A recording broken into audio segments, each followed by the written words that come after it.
So, about a little over a year ago, back in May of 2023 on this channel, I made a Zelda tier list video, which was actually one of the first videos I made after coming back from my 6-month break. Actually, no, it was a video I made before the 6-month break, the last video I posted with the 1 month difference, with the one video a month thing, and now I post pretty much every day, and I have been for a while. Of course, I've had breaks, but generally, mostly I posted every day. In this video, I want to go back and redo my tier list because my opinion has changed on some Zelda games, as I have pretty much played just about every Zelda title in the series now, at least the mainline ones, so now I can give my honest opinion based on which ones I think deserve what tier. Going to right off the bat, A Link Between Worlds, A tier. Like, I can say right off the bat, A Link Between Worlds, very good game. The merging is a painting mechanic, everything else, just the story, Yuga as a character, Ganon, just everything about it. I love A Link Between Worlds so much, especially the merging as a painting. That, like, unlike any other Zelda game, that is a very unique mechanic, and I love it. I can't say enough, I love the mechanic so much in the game. And I grew up playing the game, so A Link Between Worlds, it deserves the A tier for me, honestly. A Link to the Past, B tier, honestly. It's not a bad Zelda game, but in my opinion, I feel like it deserves B tier. A Link Between Worlds, in my opinion, is just a better Link to the Past. I mean, I know it's questionable, but I mean, that's just how I feel about it. But let's move on to Breath of the Wild. Now I think we already know where that game goes. Yeah, S tier. Breath of the Wild it may have its downsides compared to Tears of the Kingdom. It may not have the best side quests, may not have the best collectible being Korok Seeds, but it's still a very good Zelda game. It's so good. It's such a good Legend of Zelda game. Breath of the Wild changed Zelda's fundamentals completely from being about dungeons and story and linearity to being open world and you being able to do whatever you want. You're not chained to following a set timeline or following what the game wants you to do. You can do whatever you want. You can take on the temples, or you can just explore the world of Hyrule and do whatever you want. Now, Four Swords Adventures, B tier. It's a good Zelda game. It's a multiplayer game. Doesn't have the best story in my opinion. It's a good Zelda game. It's very fun competitively, playing with friends or family, but I don't know. It's a good Zelda game, but yeah, and no, I'm not gonna rank this at all because this is just a combination of two games.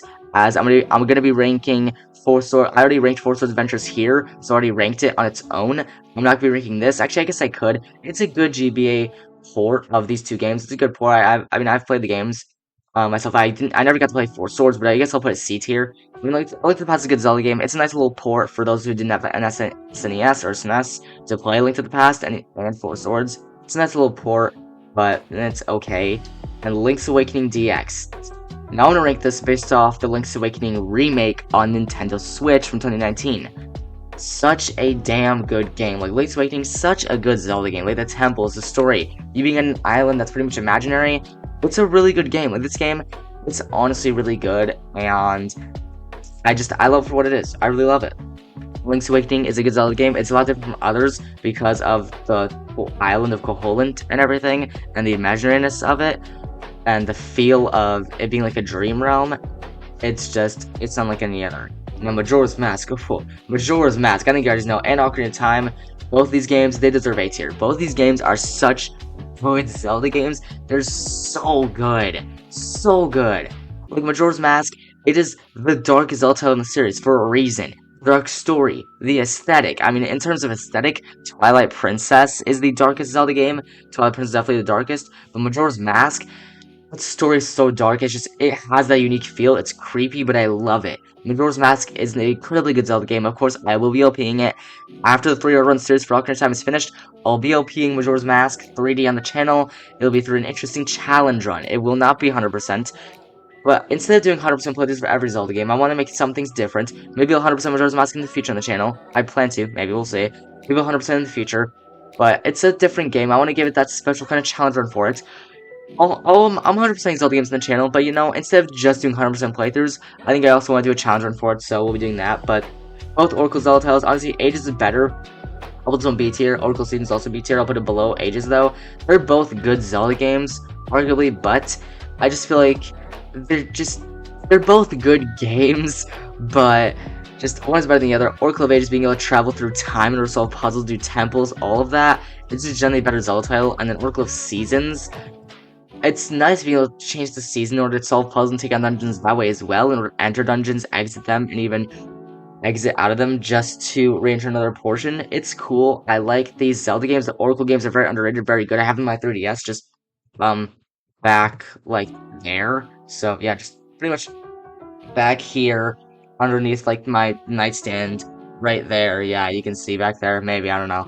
But, my 3DS is just back there, but, yeah, just the Oracle games, they're such good Zelda games. Phantom Hourglass, on the other hand, I remember ranking the C tier, and you know what? After playing through the entire game, after playing through the entirety of Phantom Hourglass, and actually beating the game on my 3DS, I think this game actually deserves a solid B tier, because this game is truly good. This game is seriously such a good game.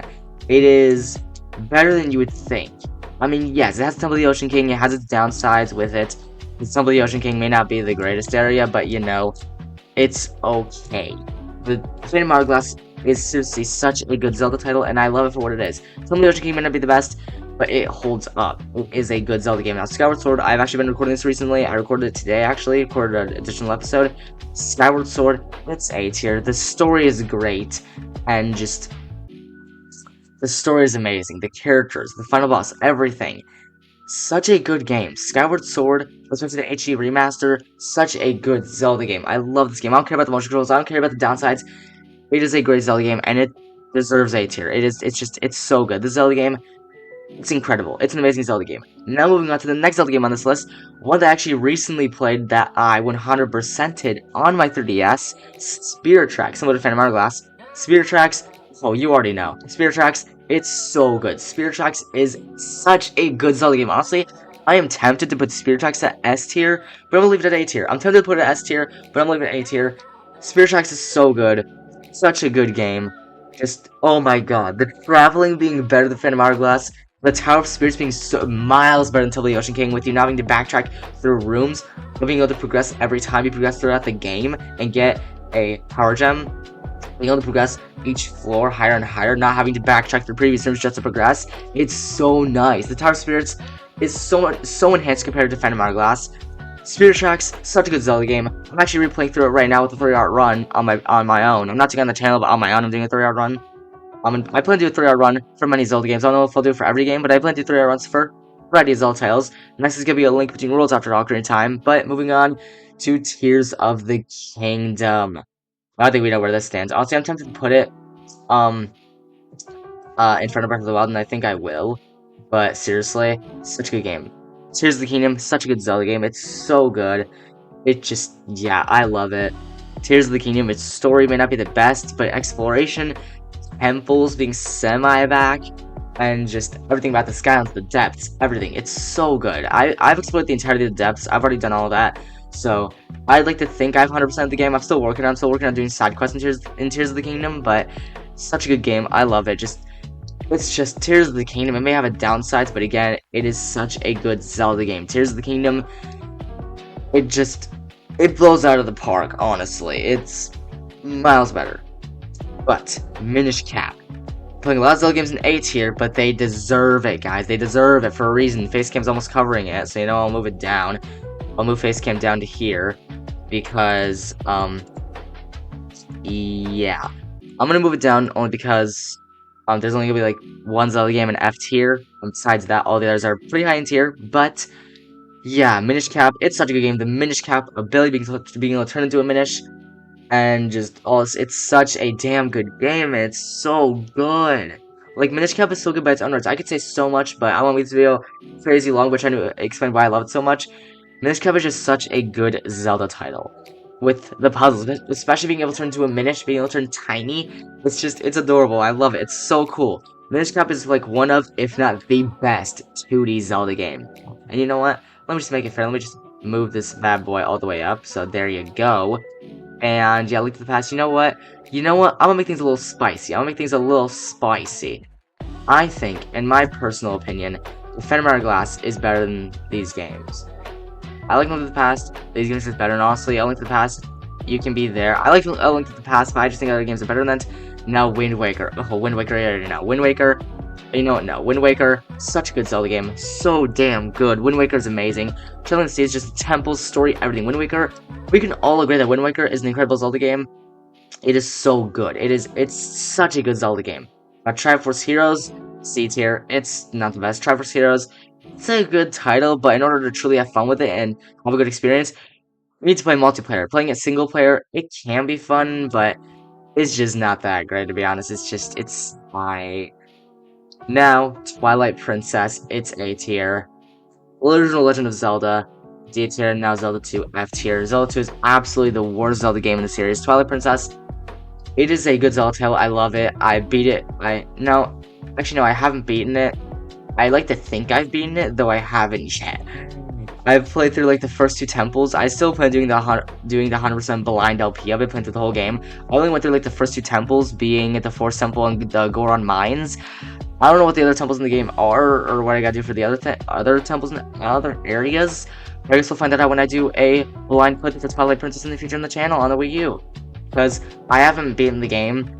I'm not even close to beating it. I bet. I don't know how far I am from beating it. I mean, I took on the first 2 temples. I don't know how many temples there are in Twilight Princess. If you guys know, I don't mind you guys spoiling that for me. If you guys know how many temples are in Twilight Princess, let me know in the comment section down below. Because I don't know how many temples are in the game. I'd imagine there are like 6 or 7, like traditional Zelda games.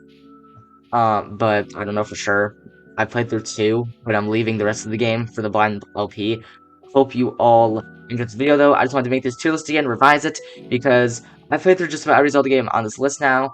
And yeah, I enjoyed making this video. I hope you guys enjoyed. And this is my official tier list now for every Zelda game in the series. Hope you all enjoyed. This is my revised tier list 1 year later. I wanted to surprise and make another video on it because before it's kind of crappy. The music was loud in my voice and I have a proper mic and everything, so it's nice. Either way, thank you for watching. Please leave a like down below if you enjoyed. Subscribe for new more content on the channel for more gaming, more tier list content in the future. Let me know and I'll be sure to do so in the future of the channel. Also click on that bell.